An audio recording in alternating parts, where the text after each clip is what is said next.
Bwana Mungu wetu wa mbinguni ameruhusu iweze kuwepo. Karibuni sana, ili kwamba tuweze kubarikiwa na kujua ni nini ambacho tupasacho kukitenda katika nyakati hizi fupi tulizo nazo. Lakini pia kabla tujaanza somo letu hili la siku hii ya leo, usisahau kulike, kusubscribe na kushare kile ambacho utakuwa umekipata kutoka katika channel yetu. Bwana akubariki sana, na karibuni tuweze kuomba. Na tuombe sasa. Baba yetu na Mungu wetu wa mbinguni, asante kwa nafasi hii tena ya upendeleo uliotupatia. Sio kwamba tunastahili, bali ni kwa sababu ya rehema zako nyingi juu ya maisha yetu. Baba, tunasema asante. Tunapoenda kuanza tafakari hii fupi, tunaalika uwepo wako, ni katika jina la Yesu Kristo, amen. Moja kati ya vitu vya muhimu sana ambavyo mwanadamu anapaswa vizingatie katika maisha yake ni kutafakari ni nini anachokitamka. Ni kutafakari ni kwa namna gani anatumia kiungo kinachoitwa ulimi katika maisha yake. Kiungo kinachoitwa ulimi kimekuwa ni kiungo ambacho kimeleta matokeo makubwa ya kuumiza, matokeo makubwa ya kusononesha, matokeo makubwa ya kufurahisha. Hivyo basi, unapotumia kiungo kinachoitwa ulimi, ndugu yangu, tafakari sana. Kuna wengi ambao walidhani wanaongea vizuri kwa kupitia kiungo kinachoitwa ulimi, lakini miisho yake imekuwa ni kupoteza. Hebu tafakari jambo hili.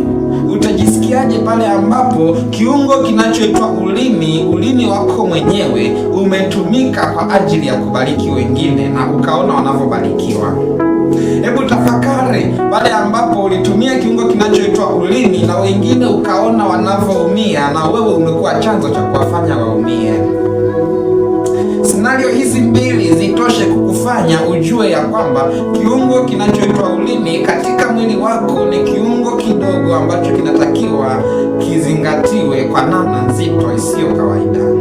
Bwana Yesu asifiwe. Kitabu cha Yakobo sura ile ya 3. Yakobo huyu ni mzee wa kanisa, alikuwa akiliambia kanisa wakati ule. Unajua, kanisa ni jamii ya wacha Mungu. Yakobo katika sura ya 3 anaongea kuhusu kiungo kinachoitwa ulimi kwa namna nzito sana. Yakobo sura ya 3 mstari wa 1 mpaka 12 anaongea kuhusu kiungo kinachoitwa ulimi kwa namna nzito mno. Mstari ule wa 7 anasema, maana kila aina ya wanyama, ya ndege na vitambavyo na vitu vilivyomo baharini vinafugika, navyo vimekwisha kufugwa na wanadamu, bali ulimi hakuna awezaye kuufuga. Ni uovu usiotulia, umejaa sumu iletayo mauti. Kiungo kinachoitwa ulimi, watu wa Mungu, ni kiungo ambacho hakiwezi kuzuilika. Biblia inakiri ya kwamba unapotumia kiungo kinachoitwa ulimi, tambua ya kwamba ni kiungo ambacho hakitulii. Chochote ambacho unakuta mara zingine umetamka na baadaye unaanza kujiuliza ya kwamba nimetamka nini, hicho ni kiungo kinachoitwa ulimi. Ni tofauti na yule anayetembea. Unapotembea unaweza ukasema ya kwamba hapa hapana, nisikanyage, niache, lakini unapotamka maneno huwa yanateleza. Na ndio maana mmoja alisema ulimi hauna mfupa. Ulimi. Mstari wa 5, vivyo hivyo ulimi nao ni kiungo kidogo, nao hujivuna majivuno makuu. Angalieni jinsi moto mdogo uwashavyo msitu mkubwa sana. Kiungo kinachoitwa ulimi ni kidogo, lakini kinajivuna majivuno makubwa kuliko kawaida. Watu wanapotumia kiungo kinachoitwa ulimi hujivuna, hujikweza na hujitukuza. Hiyo kitu Biblia takatifu inasema hapana. Lakini unapoenda mbele zaidi utagundua ya kwamba nao ulimi ni moto, ule ulimwengu wa uovu. Ule ulimi umewekwa katika viungo vyetu, nao ndio utiao mwili wote unajisi.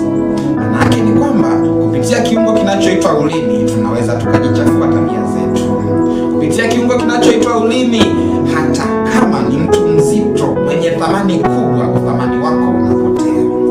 Kiungo kinachoitwa ulimi kitumie kwa namna ya kipekee. kipekee na kwa namna nzito, ili kwamba hicho kiungo kiweze kuleta manufaa chanya katika maisha yako. Kwa sababu ya hali hizi zote za kiungo kinachoitwa ulimi, nifanye nini mimi basi?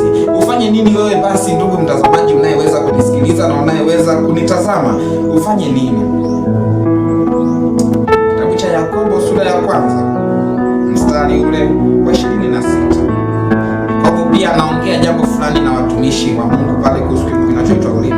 Aliwaambia maneno yafuatayo, akasema, mtu akidhani ya kuwa anayo dini. Bwana Yesu asifiwe. Mtu akidhani ya kuwa anayo dini, maana yake hapa anazungumza na wale ambao ni wacha Mungu, wenye dini. Anawaambia ya kwamba wala hauzuii ulimi wake kwa hatamu. Anasema hali akijidanganya moyo wake, dini yake mtu huyo haifai. Maana yake ni kwamba kama unashindwa kuzuia ulimi wako, ni ukweli kwamba katika Yakobo sura ya 3 tumeona ya kwamba ulimi ni uovu usiotulia. Ulimi unatamka ovyo, ulimi haupumziki. Lakini kwa mtu mwenye dini anatakiwa uzuie ulimi wake. Mtu ambaye hawezi kuzuia ulimi wake, huyo mtu dini yake haifai. Leo tutajifunza kwa namna gani kuzuia ulimi wetu.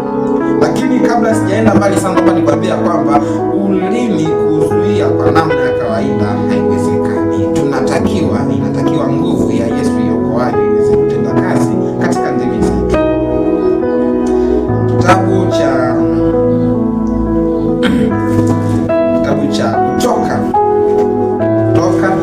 Kutoka tunaziona amri 10 za Mungu. Kutoka sura ile ya 20 mstari ule wa 16, Biblia inasema usimshuhudie jirani yako uongo. Kushuhudia hii inahusisha kutamka, hii inahusisha kunena, hii inahusisha kusema. Unapoona tu hili andiko na lipo katika amri 10 za Mungu, utagundua ya kwamba kwa Wakristo wamepewa breki katika mambo wanayopaswa kuyatamka. Yasiwe ni maneno ambayo yanadanganya, yasiwe ni maneno ambayo ni ya fitina, yasiwe ni maneno ambayo ya kuchonganisha, bali yawe maneno yasiyo ya uongo. Lakini ndugu yangu, naomba nikwambie ya kwamba kupitia vile unavyotamka, wengi wao wanajifariji ya kwamba mimi ninaongea tu, haina madhara. Ninaomba nikwambie ya kwamba unapotamka mambo mabaya, unapotamka vitu visivyofaa, ninaomba nikwambie ya kwamba unaharibu tabia yako.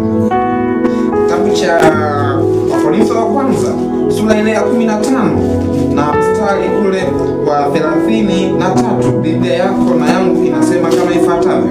15:33, Biblia inasema msidanganyike. Hii msidanganyike ni kwamba kuna wengi ambao huwa wanadhani ya kwamba pengine hapana, haina madhara yoyote. Haina madhara yoyote kitu unachokitamka. Msidanganyike. Mazungumzo mabaya, hapa hajasema mazungumzo mema. Mazungumzo mabaya huharibu tabia njema. Watu wengi sana wanakiri ya kwamba, wanasayansi wanakiri ya kwamba kile ambacho unakitamka ndicho ambacho kipo katika akili yako. Na kama hiyo haitoshi, hata kama hakipo kwenye akili yako, kile unachokitamka kinajengeka katika ubongo wako. Na ndio maana wale ambao wanasoma mara zingine wanashauriwa kusoma kwa kuongea, kwa sababu unapotamka akili yako inajibu. Unapotamka mambo machafu, akili yako inakupeleka katika mambo machafu. Unapotamka mambo ya kubariki, akili yako inapeleka katika kubariki. Kwa hiyo kile ambacho tunakizungumza kama ni chema, naomba nikwambie kwamba kitatengeneza tabia zetu, kitajenga tabia zetu. Lakini kile tunachokizungumza kama ni kibaya, kitaenda kuharibu tabia zetu. Unazungumza nini rafiki yangu? Unazungumza nini ndugu yangu? Mazungumzo mengi ambayo vijana tunayatumia katika siku hizi za leo ni mazungumzo ya kupitia SMS. Ni nini ambacho unachati katika simu yako? Lakini ni nini ambacho unaongea mkiwa mmekutana watu 2, 3, 4? Ni nini ambacho mnakizungumza? Mazungumzo mabaya huharibu tabia njema. Kuna mwanasayansi mmoja alikiri ya kwamba kwamba pale unapotamka jambo baya kuhusu rafiki yako, kuhusu ndugu yako, yale mambo mabaya ukurudia mwenyewe. Unapotamka mtu ya kwamba ni mkorofi, ni mwizi, ni mjambazi, yale maneno mabaya yatakurudia mwenyewe.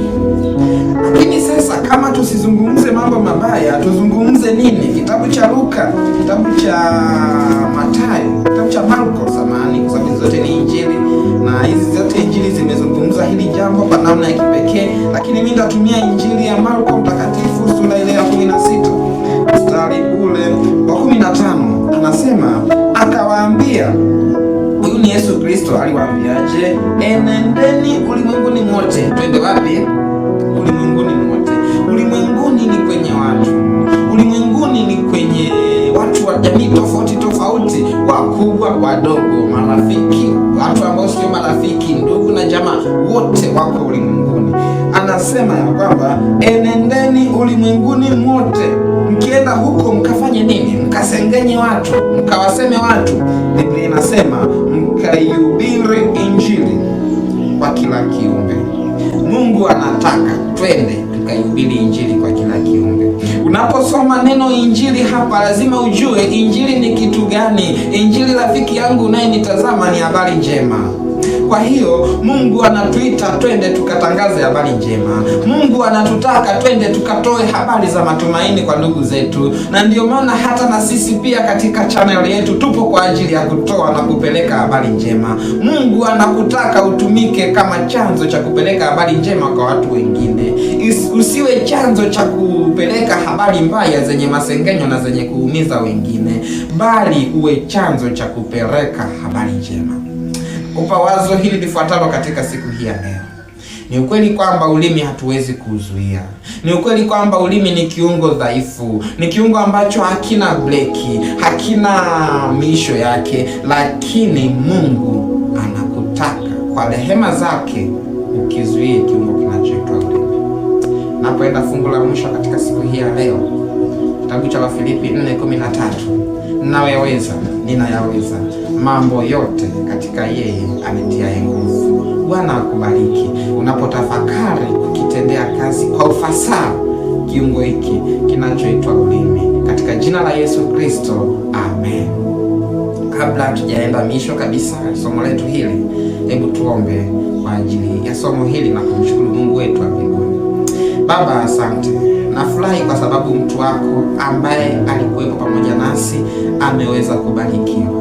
Asante kwa sababu ninaona ya kwamba unaenda kutenda kazi katika kile ambacho kimesikika masikioni mwake. Imani hujengeka na kusikia kutokana na habari njema.